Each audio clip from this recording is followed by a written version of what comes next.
Ilia Topuria has knocked out another legend, but what's next for the lightweight division? Before I get into that, if you're new here, make sure you subscribe as I have brand new videos every single week. After brutally knocking out Charles Oliveira at UFC 317, Ilia has officially cemented himself as the lightweight king and a 2-division champion.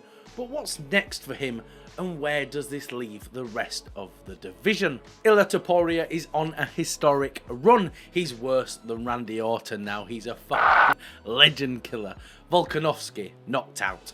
Holloway knocked out. Charles Oliveira knocked out. 3 legends in a row. It's an incomparable title run, but after fighting such huge names, it seems he might be fighting Paddy Pimblett next. Paddy was brought into the cage post-fight and Dana White was furious. It seems Joe Rogan invited Paddy in unprompted, and it probably wasn't the fight that Dana had planned.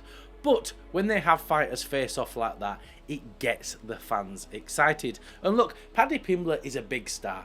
The UFC love him, the fans love him, and he brings in a mainstream audience. But does he actually deserve a title shot?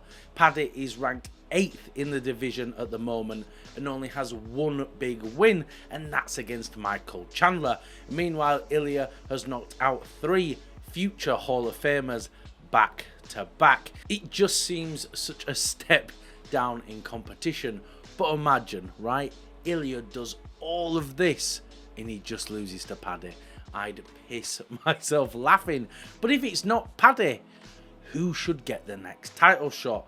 The lightweight division is the premier division in the UFC, and it's not lacking contenders at all. The number 1 contender is Arman Tsarukyan. He even made way as the backup fighter for UFC 317. But Dana White is playing petty after he pulled out of UFC 311. Dana has confirmed Arman is not getting the next title shot. I guess he just doesn't trust him to make the weight and show up.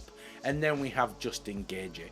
Justin is chomping at the bit for a title shot and even tried to strong arm Dana and threatened retirement if he doesn't get it. Dana's response was pretty brutal. He said, if you're thinking about retirement, you should probably retire. So that puts Justin on the chopping block, and he likely isn't getting a title shot. So if it's not Justin and it's not Arman, who else could it be? When you look at the rest of the division, Dustin Poirier is fighting Max Holloway in his retirement fight. Dan Hooker is injured. Gamrot, Fiziev and Dariush are all coming off wins, but none of them really scream title contender right now. So how can the biggest and best division in the UFC have no contenders? It makes 0 sense. This division, unfortunately, is a mess. Though Ilia isn't overly active, so we've got quite a bit of time for the division to sort itself out anyway. And of course, there's Islam Makhachev. Islam vacated the lightweight belt so that he could have a go at becoming a 2-division champion himself. But Ilia Topuria versus Islam Makhachev is probably the biggest fight the UFC can make right now. The numbers would be insane, and if Islam wins, Ilia could have a chance at becoming the first 3-division champion. But Dana seems pretty adamant against double or even triple champions, I guess, right now. But I'd love it more than anything if JDM batters Islam and Islam has to come crawling back to 155 and Ilia tells him to get fucked and refuses to fight him. Especially after Islam refused to fight Ilia, it would be great revenge.